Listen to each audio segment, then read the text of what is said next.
মেলায় না রাখতে লাগে। বন্ধুরা, এই যে দেখছেন একটা সাপের খোসা, এইটা আস্তে আস্তে মাথা কই, এই যে মাথা, এই যে মাথা দেখছেন দাদার হাতে, 2 পার্ট হয়ে গেল, তাই না? আস্তে এইটা এমনি যদি ভাজ না করে করে রাখা হতো। এই এলাকায় প্রচুর পরিমাণে সাপ, বাগ বাগিচা, বাগান এলাকা, মিষ্টি জল।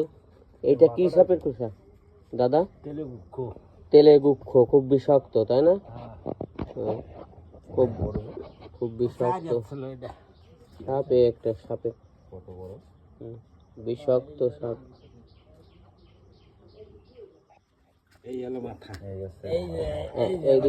বসেন দাদা, ওই যে বসেন। এই যে বসে দাদা, এই যে এইটা কি সাপ? এই কি সাপের খোলস একটু আবার বলেন। কতটুক লম্বা? 4 কেজি। 4 হাত। এর ওজন কিরম হয়?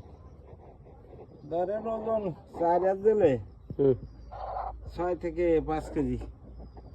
5 কেজি, 5-6 কেজি ওজন। বললাম দাদা, খুব আপনাদের সাপের সঙ্গে লড়াই করে চলতে হয়, তাই না?